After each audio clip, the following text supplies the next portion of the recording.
नमस्कार दोस्तों, मैं हूं आपका फाइनेंशियल दोस्तों आज के अपने इस वीडियो में हम बात करेंगे पीजीआईएम इंडिया अपना नया एनएफओ लॉन्च करने जा रहा है जो कि PGIM India multi cap fund के नाम से जाना जाएगा।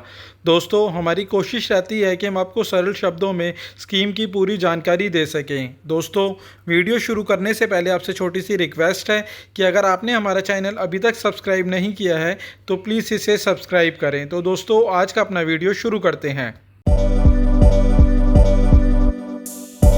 पीजीआईएम म्यूचुअल फंड द्वारा अपना नया एनएफओ लॉन्च कर रहा है जो कि PGIM India multi cap fund के नाम से जाना जाएगा।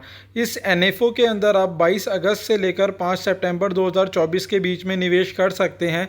वहीं अगर आप इस बीच में निवेश नहीं भी कर पाते तो जब ये दोबारा से रीओपन होगा तो भी आप इस फंड के अंदर इन्वेस्टमेंट कर सकते हैं। अब जानते हैं इसकी स्कीम डिटेल के बारे में। पहले जानते हैं कि मल्टी कैप कैटेगरी कौन सी होती है और ये किस तरीके से काम करती है। बेसिकली मल्टी कैप कैटेगरी वह होती है जिसके अंदर आपका तीनों ही मार्केट कैप के अंदर पैसा इन्वेस्टमेंट किया जाता है, यानी आपका लार्ज कैप के अंदर भी इन्वेस्टमेंट किया जाता है, मिड कैप के अंदर भी इन्वेस्टमेंट किया जाता है और स्मॉल कैप के अंदर भी इन्वेस्टमेंट किया जाता है। यानी कि आपका एक फंड के अंदर ही तीनों मार्केट कैप के अंदर आपका इन्वेस्टमेंट करते हैं। अब पहले जानते हैं कि लार्ज कैप में कौन सी कंपनियाँ आती हैं। मार्केट कैपिटलाइजेशन के अकॉर्डिंग 1 नंबर से लेकर 100 नंबर तक की कंपनियों को हम लार्ज कैप के अंदर काउंट करते हैं। वहीं 101 नंबर से लेकर 250 नंबर तक की कंपनियों को मिड कैप के अंदर काउंट किया जाता है और 250 से ऊपर की कंपनियों को स्मॉल कैप के अंदर काउंट किया जाता है। वहीं इस फंड के अंदर अगर इन्वेस्टमेंट की बात करें तो आपका मिनिमम इन्वेस्टमेंट तीनों ही यानी लार्ज कैप के अंदर, मिड कैप के अंदर और स्मॉल कैप के अंदर मिनिमम 25% तो इन्वेस्टमेंट किया जाएगा ही। यानी लार्ज कैप के अंदर 25% इन्वेस्टमेंट होने वाला है, मिड कैप के अंदर 25% होने वाला है और स्मॉल कैप के अंदर 25% इन्वेस्टमेंट होने वाला है। इन तीनों ही मार्केट कैप के अंदर मिनिमम आपका 25% इन्वेस्टमेंट होगा और बाकी का बचा हुआ 25% फंड मैनेजर अपने अकॉर्डिंग उसे जहाँ भी सूटेबिलिटी लगेगी और जहाँ पर भी रिटर्न मिलने के ज़्यादा चांसेस लगेंगे वह अपना एलोकेशन बढ़ा सकता है। बट मिनिमम 25% तो तीनों ही मार्केट कैप के अंदर आपका इन्वेस्टमेंट होने वाला है। इस स्लाइड में आप देख सकते हैं जिसमें 2006 से लेकर 2023 तक का डाटा है। इसके अंदर आप साफ देख सकते हैं कि हर समय हर सेक्टर परफॉर्म नहीं करता है। कभी लार्ज कैप अच्छा परफॉर्मेंस देता है तो कभी मिड कैप अच्छा परफॉर्म करता है और कभी स्मॉल कैप। इस वजह से कभी हमारा लार्ज कैप हमें अच्छा रिटर्न देगा तो कभी मिड कैप अच्छा रिटर्न देगा और कभी स्मॉल कैप। बट अगर आप मल्टी कैप कैटेगरी के फंड के अंदर इन्वेस्टमेंट करते हैं तो आपको तीनों ही सेक्टर का बराबर एलोकेशन मिलता है, जिस वजह से आपके पोर्टफोलियो में रिटर्न मिलने और उसमें ग्रोथ होने की भी ज़्यादा संभावना रहती है और आप तीनों ही मार्केट कैप के अंदर हर समय इन्वेस्टेड रहते हैं।